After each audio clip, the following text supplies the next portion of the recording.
So in this sort of mini lecture, we're going to talk about modern governments and economies. In essence, what types of governments and economies exist in the world today. As we're going over this, you have an outline that matches this lecture. Your job is to take notes on that outline. You don't have to necessarily do a ton of writing, but you need to try to focus on getting the important details, the key details down. It's not your job in a lecture outline to try to write everything down, okay? You can always come back and watch the video again, but don't worry about trying to write down everything. Get the main ideas down into your outline. So there's three areas to this lecture. We're going to focus on different types of government, different systems of government, and different types of economies. So starting off with modern governments, what types of governments are there in the world today? The first one we're going to talk about is monarchy. And this is the first of two different types of government where power is held by a single person. In a monarchy, power is held by a single hereditary ruler, meaning power is passed down through the family line. So we have the example of Queen Elizabeth in England. She is the daughter of the previous king, right? Power passes from father to son or sometimes father to daughter. An advantage of a monarchy is that it's very efficient.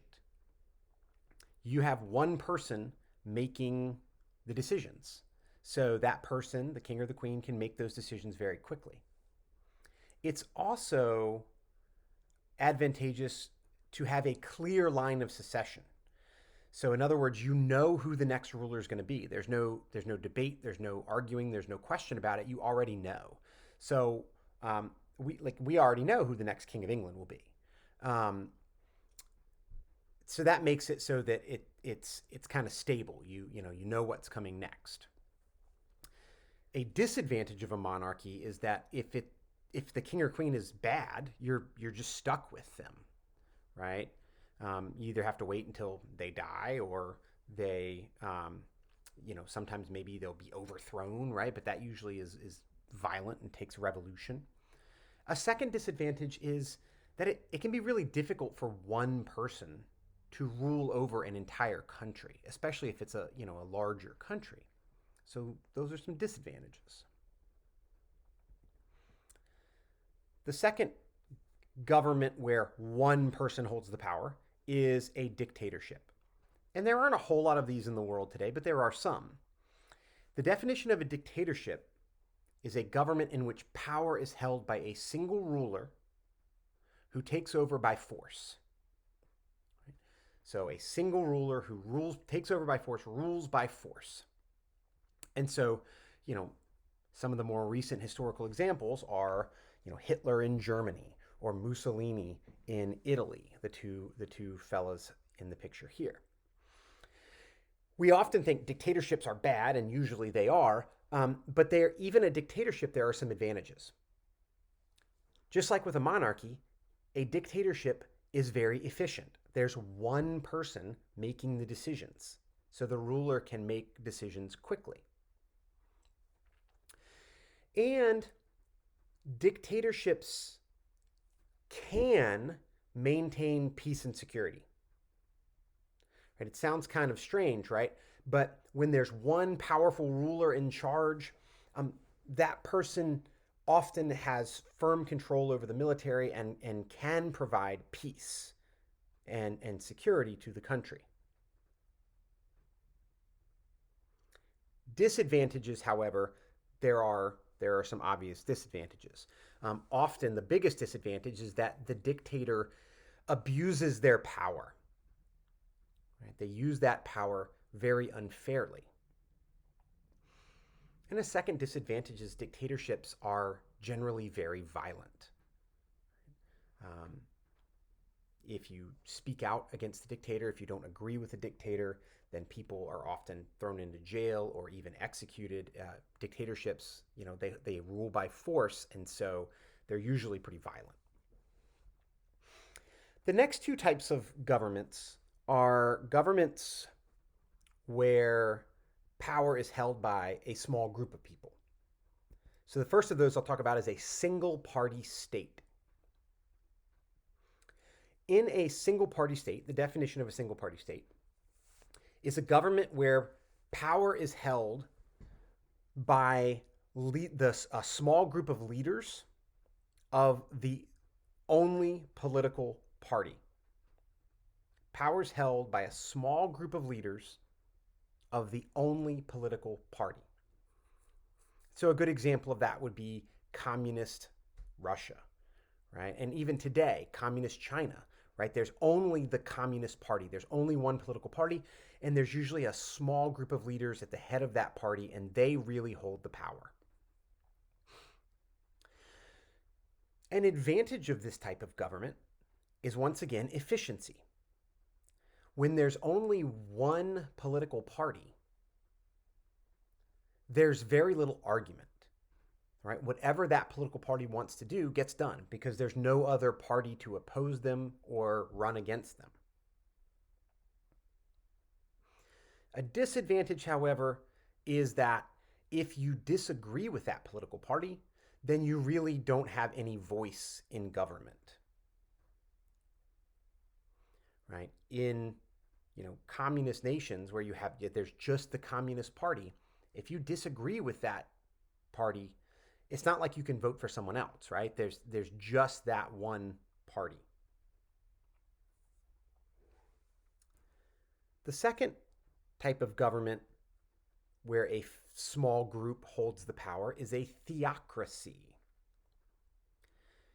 And a theocracy is a government where power is held by religious leaders. So theocracy, right? Theo refers to religion, to God. Cracy is the root for a word meaning ruling, rule by. So rule by the religious, right? Rule by the religious leaders. And perhaps the best example of that in the world today is shown in the picture here. Some of you may recognize this. It's Vatican City. It's a very small nation, and it's actually completely surrounded by the city of Rome in Italy, but it is an independent nation, and it is ruled by the leaders of the Catholic Church. So that makes it a theocracy. An advantage of a theocracy is that it can promote unity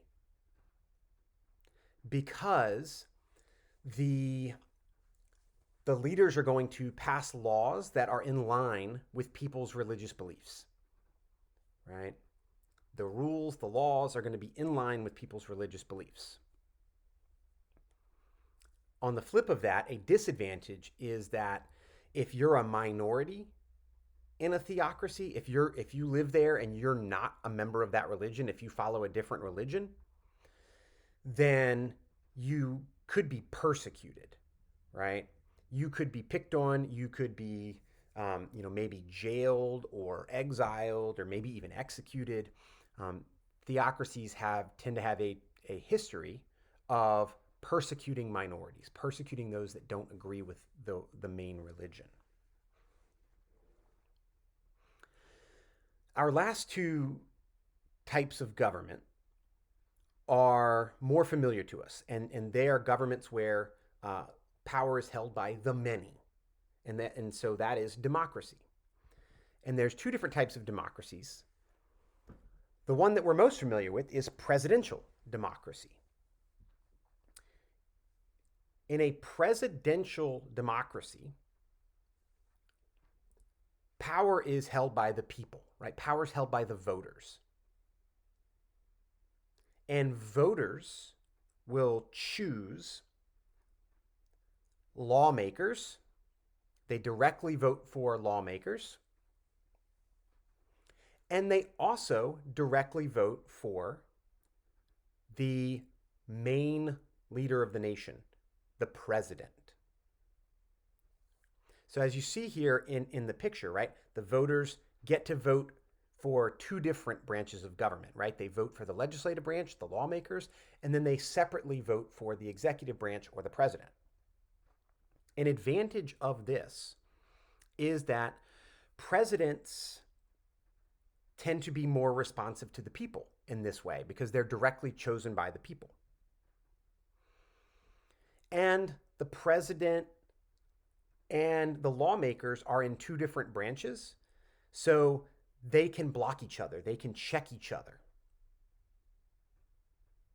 Make sure that neither one becomes too powerful. A disadvantage that we see here, especially in America, is that if the lawmakers and the president are from different political parties, there can oftentimes be gridlock where they disagree with each other, and so nothing really gets done. Okay? And we've seen that a lot lately in our history, right? Where, the presidents are Republican and Congress is controlled by Democrats, or the other way around, and they just fight with each other and disagree with each other, and not a lot gets done.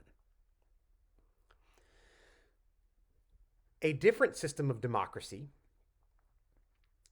that is prevalent in the world is a parliamentary democracy. And a great example of that is across the ocean over in England. A parliamentary democracy is a government where power is held by the voters, but the voters only vote for the lawmakers. The voters directly choose the lawmakers. And then the lawmakers will choose who gets to lead the country, who gets to be the main leader. Okay?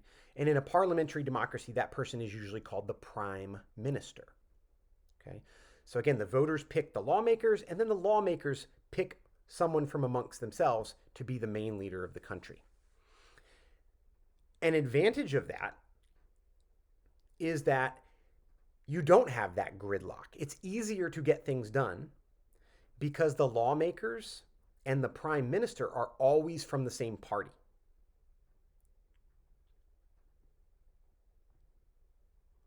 And a disadvantage is that there is no separation between the legislative and the executive. So there's not really a way to check each other like there is in a presidential democracy. And another disadvantage is that the prime minister is not as responsive to the people because the prime minister is not directly chosen by the voters. So they don't really have to answer to the voters quite as much as a president does. The next thing we're going to talk about is systems of government. And so with types of government, we were looking at who holds the power. In systems of government, we're looking at what level of government holds the power. And there are three main systems. The first is a unitary system. Uni means one, right?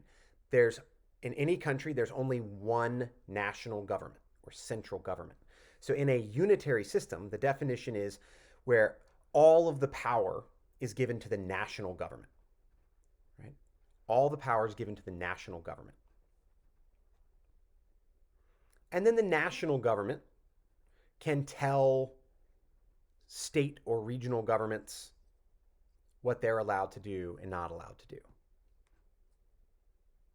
An advantage of this, an advantage of giving all the power to the national government, is that the entire country follows the same laws and policies, right? The one national government makes the same rules for the entire nation. So it's easy to understand what the rules are because everyone follows the exact same laws. A disadvantage of that system is that laws might work well for some parts of the country and not for others. So especially if you have a large country, right? The national government might make a law for the whole country that one part of the country really likes, but another part of the country really doesn't like.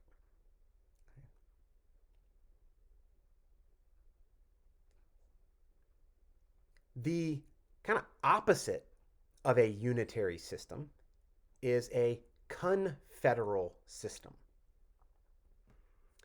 In a confederal system, all of the power is given to the state governments, right? Or the regional governments, right? In the US, our regional governments are called states. In other countries, they have different names.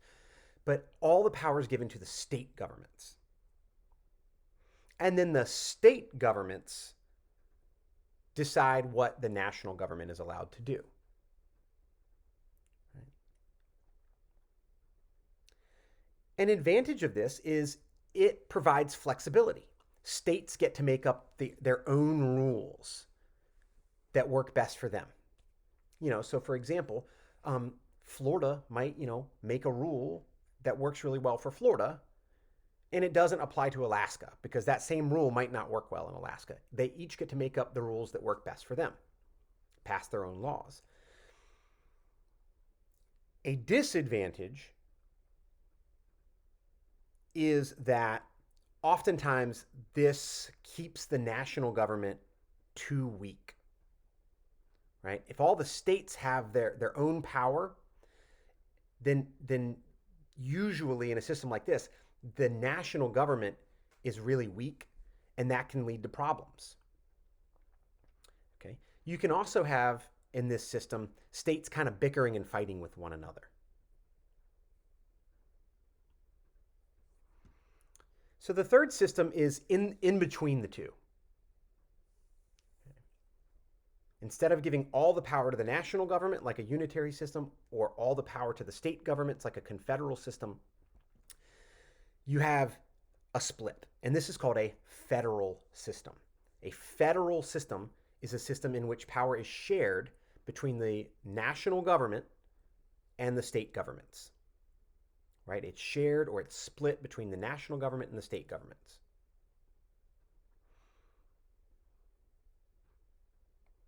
And an advantage of this is that you still have a strong national government, but states are also given some flexibility to make their own rules.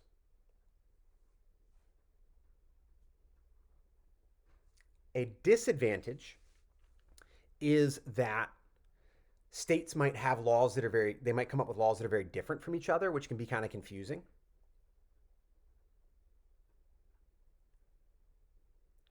And it can lead to conflicts between the state governments and the national government. If you're sharing power, right, sometimes there'll be arguments over laws and rules, and states won't like what the national government is doing, or the national government won't like what a state is doing, and they can kind of bicker and fight with one another.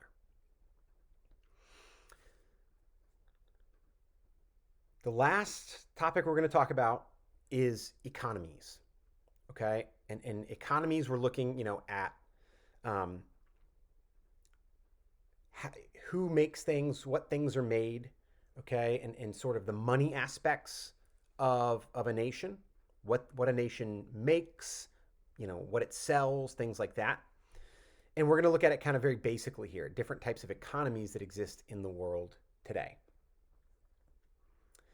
The first one we're going to talk about is a traditional economy. And the definition of a traditional economy is one in which economic decisions are made through tradition or custom. So when I say economic decisions, what I mean is, what are we going to make? Who's going to make it? How much is it going to cost? Things like that. So those decisions are answered or decided by tradition. So, examples might be, kind of rural areas in maybe Africa or Asia that are, where there's, maybe farming, things like that. And so, what you make, what type of job you have is typically decided by tradition. If you raise farm animals, it's probably because your father raised farm animals and your grandfather raised farm animals, right? You kind of keep with tradition. An advantage of this is that the economies tend to be pretty stable and smooth, right? You know what you're going to do, you know what you're going to make and sell. A disadvantage is that these are often very poor economies. These countries are often pretty poor, and they really only meet the basic needs that people have.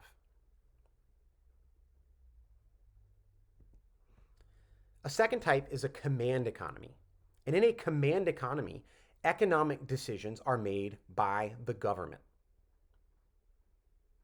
So, best example is communist nations, right? North Korea has a command economy. The government decides what's going to be made, who's going to make it, and how much it's going to cost.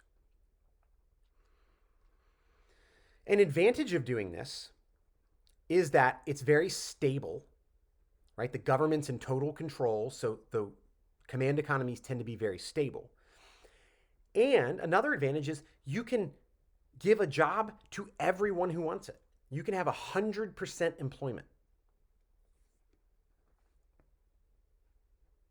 A disadvantage of this is that the economic growth is very, very small, right? It does not grow very much because the government is not as efficient as the free market. So governments are kind of bulky and they take a long time to make decisions and make things happen. And so the standard of living tends to not be as good. The economy doesn't grow as much. And another disadvantage is there's often very little incentive for workers, right? Because the government tells you what to do. The government tells you how much you're going to be paid. There's not a lot of opportunity to grow or move up.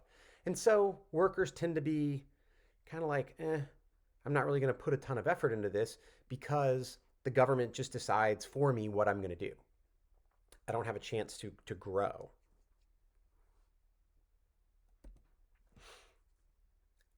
And then a third type of economy that is most prevalent is a market economy. And this is what we think about when we think about, America and most countries in the world. They have an economy that is primarily a market economy. And in a market economy, economic decisions are made by supply and demand. They're made by the free market, right? Supply and demand.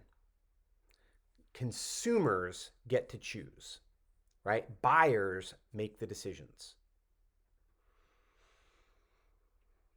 An advantage of a market economy is that it's very efficient. When people want something, companies will figure out a way to make it quickly.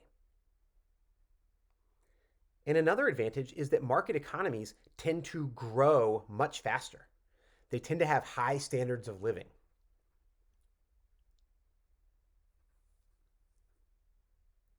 A disadvantage of a market economy is that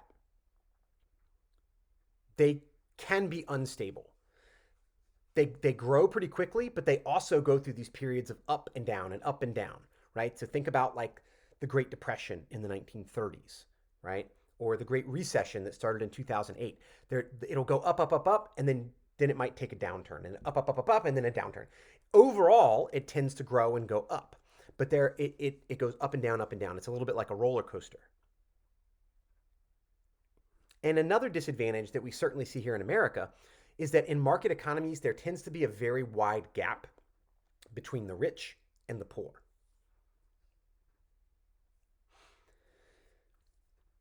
Now, there's one more type of economy that isn't really sort of its own type of economy, but I want you guys to be aware of, and that is a mixed economy.